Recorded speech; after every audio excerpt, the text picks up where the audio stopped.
Chers amis du dessous des cartes, voici une leçon de géopolitique, votre rendez-vous 100% numérique. Dans un instant, on va prendre la direction de la Chine pour prendre des nouvelles de l'épidémie de Covid-19, là où tout a commencé. Nous serons en ligne avec Sébastien Lebelzik. Il réalise des documentaires pour Arte. Il vit à Pékin depuis 2007. La Chine qui nous donne le sentiment dans cette histoire d'avoir toujours 3 mois d'avance sur les pays européens. La Chine qui a confiné dès le mois de janvier, nous c'était en mars.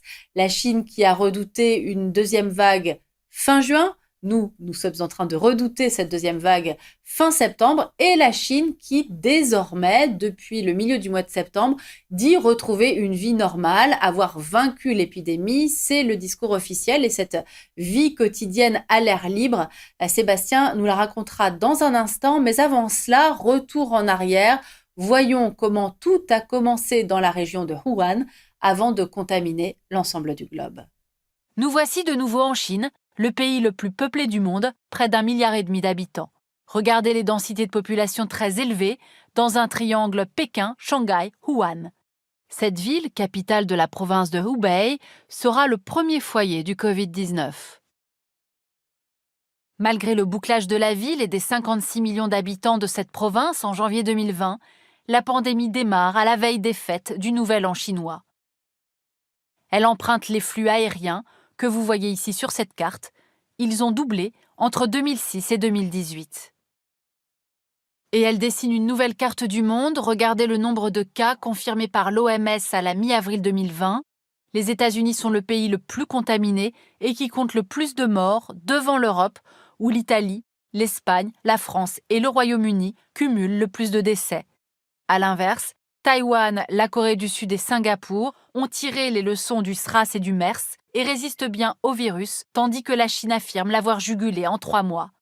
Et la pandémie s'est aussi répandue en Amérique latine et en Afrique, sans que l'on ait encore percé tous les mystères de sa propagation. Bonjour Sébastien Lebelzik. Bonjour.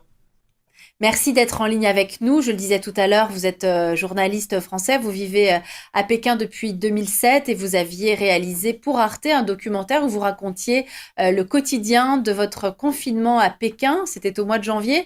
Alors là, tout d'abord, commençons par parler de Wuhan parce que je crois vous en revenez. Quelle est la situation là où tout a commencé en cette fin de septembre 2020 ? Oui, effectivement, j'ai passé quelques semaines à Wuhan pour Arte, justement, pour réaliser un nouveau documentaire sur ce renouveau de Wuhan. Et c'est vrai qu'à Wuhan, la métamorphose est vraiment surprenante, hein. Quand je suis arrivé sur place, j'étais, faut le dire, quand même un peu inquiet parce que j'étais pas retourné à Wuhan depuis l'épidémie. Et la situation là-bas est vraiment beaucoup plus détendue qu'à Pékin. Le masque, pour vous donner un seul exemple, hein, le masque n'est plus obligatoire dans la rue. Il est obligatoire uniquement dans les transports publics, c'est-à-dire quand on prend le train et le métro. À Wuhan, en tout cas, aucun nouveau cas n'a été détecté depuis fin mai. C'est complètement exceptionnel, hein. Les hôpitaux ont repris leur travail habituel. J'ai eu l'occasion d'en visiter plusieurs.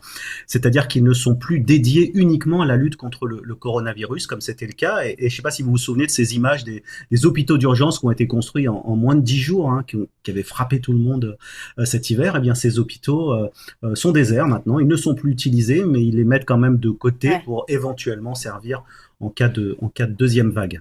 Et bon, question évidente et naturelle, lorsque l'on parle de la Chine, il n'y a aucun doute sur la véracité de ces informations.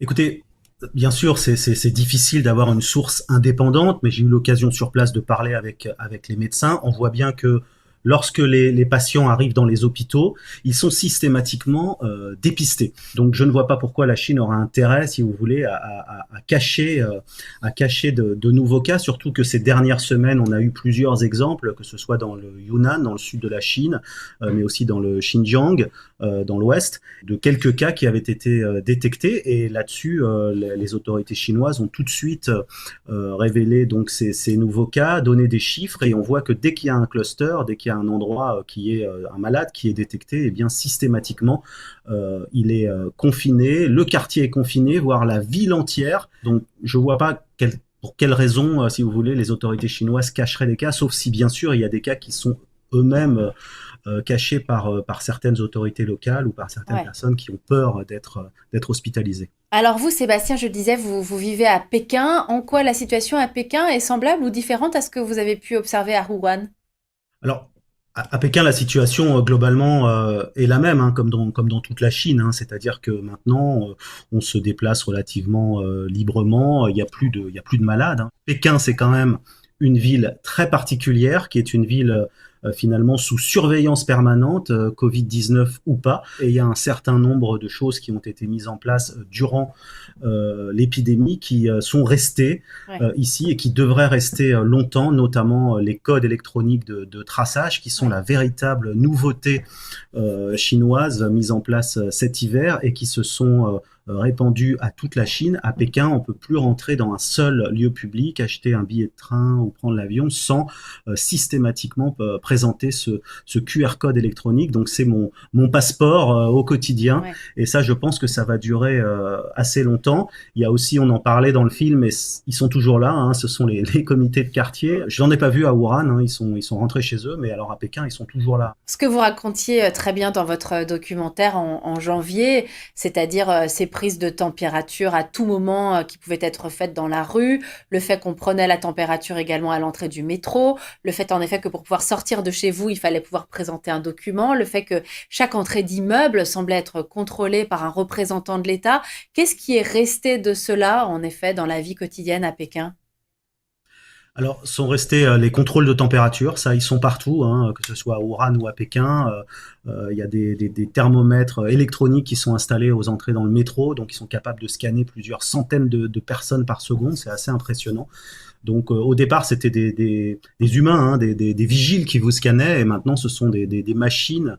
Donc on se voit en infrarouge comme ça passer devant les écrans, et ça bip si on a de la fièvre. Donc c'est quasiment impossible de sortir de chez soi, de se déplacer si on est fiévreux.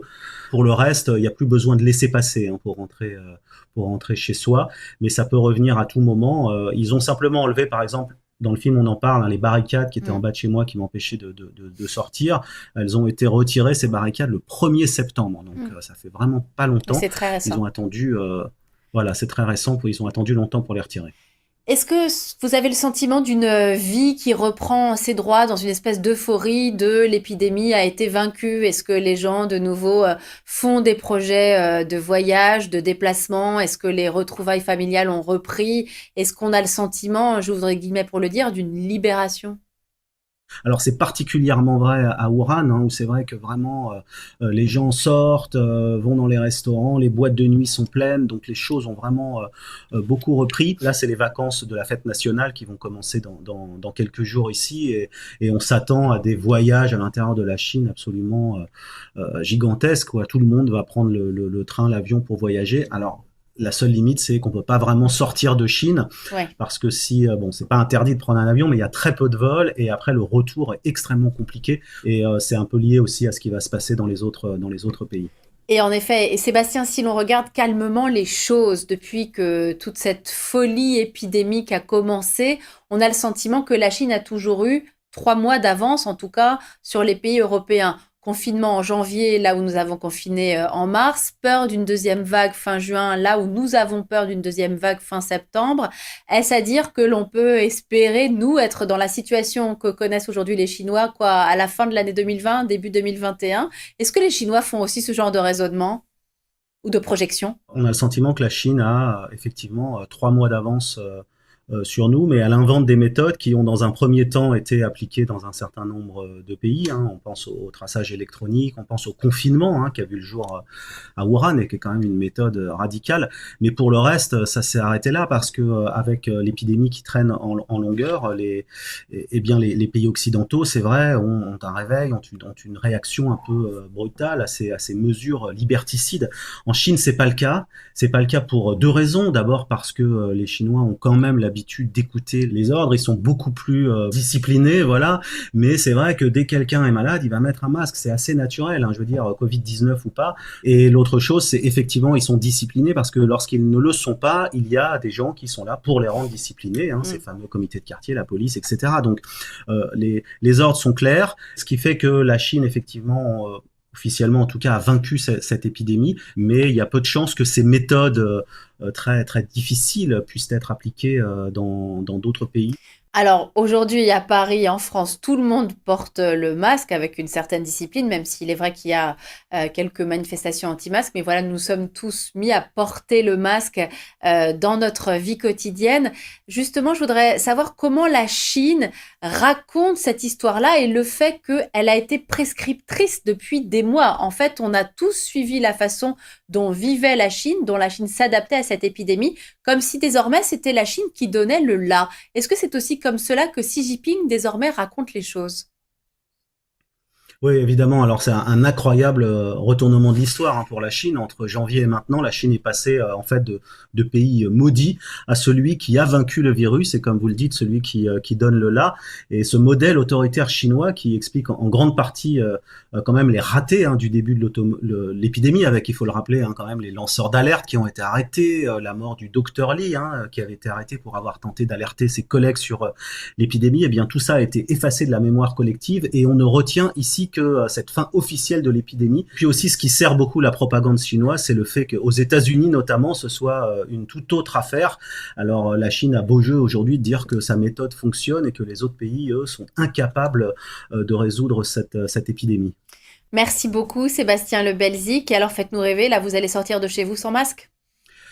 Oui, oui, je sors de chez moi sans masque. Je le mets quand c'est obligatoire. Ou même parfois, j'ai un petit brin d'inquiétude si quelqu'un vient à tousser à côté de moi. Donc, je garde quand même le masque. Et puis, bien sûr, voilà, l'automne arrive ici et donc on regarde les chiffres avec inquiétude Avec et on anxiété espère encore. qu'effectivement, il n'y aura pas de deuxième vague. Un grand merci Sébastien Le Belzic d'avoir été en ligne avec nous de Pékin et on a hâte de découvrir votre nouveau film sur l'antenne d'Arte. Merci à vous de nous avoir suivis.